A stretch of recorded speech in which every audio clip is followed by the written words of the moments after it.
I made it to Austin, Texas. I'm not sure how long I'll be in the States or if I'll head back into Mexico or go north to Canada or Alaska or east or west. I don't really know. But right now I'm at Moto Lab and Machine in Austin, Texas, and this is part of their shop. So obviously they're motorcycle guys. Brought my bike in. We're gonna throw it on this dyno. This is an old Moto Guzzi that they have on the dyno right now. The dyno tells you how much power is coming out of the bike and helps you tune it right. So what I'm gonna do is we're gonna jet the carburetor, and we've already fiddled with the jetting a little bit. We are going to rework the emissions, I like to say. We're gonna cut almost all of the exhaust off, and Joe here has custom built a race muffler that's perfect for my bike. So we're gonna throw that thing on, and we're gonna do a couple dyno pulls to find out how much more power we can get out of this 160. So I'm hoping that if I'm gonna be riding this thing on the highways, that I can get it up to an even 75, just cruising speed. So we'll also have to re-gear the bike. These guys are really into it. There's no information on this bike, not in Mexico, not in the US. Like, you can't find any information on this motorcycle. So we're going to create some content that people who are working on this type of bike will actually have something to look at and to know what's going on. I know it's got a lot more potential. Moto Lab and Machine, Austin, Texas. Let's see how it goes. Okay, this is a video for the Honda CB160f in Mexico. It's called the Invicta. Can't remember what it's called in India, but there's absolutely no information on the internet for these bikes. You can't find the jetting, you can't find mods, you can't find dyno pulls, you can't find anything. So I'm here in Austin, Texas at a shop called Moto Lab and Machine in Austin, Texas, working with Joe and Stoney, and these guys are helping me actually create some information for this bike. Here it is, the 160. So we did the first pull completely stock, and we ended up with 11.5 horsepower was the peak at 7,900 RPMs. Right around 79.36, 79.38 was 11.5.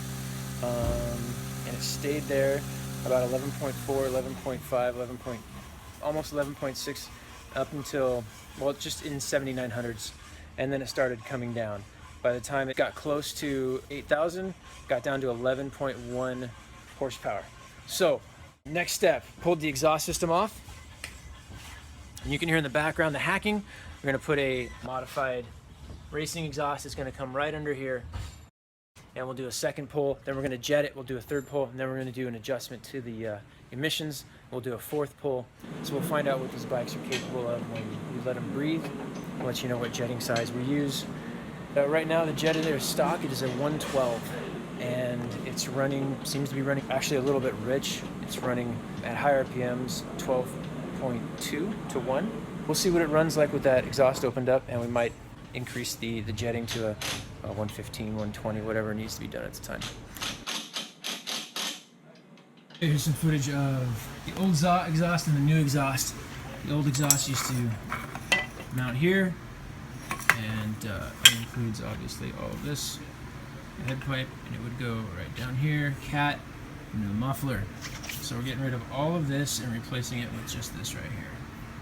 So this is 11 pounds alone. This alone is 11 pounds.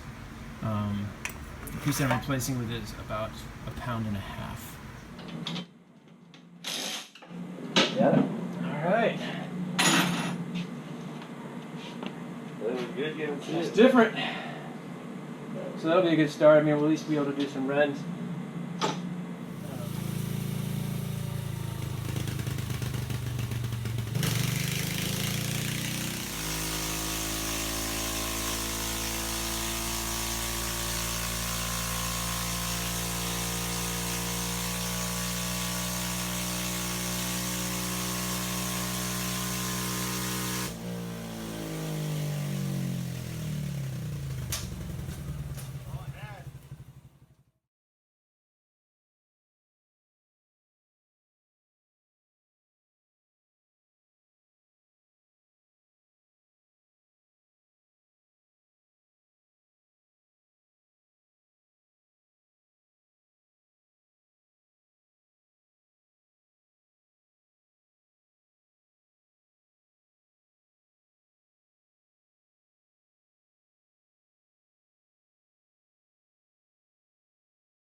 What's up, everybody? Coming to you from southern central Texas, close to the west side of Texas, going toward El Paso from San Antonio.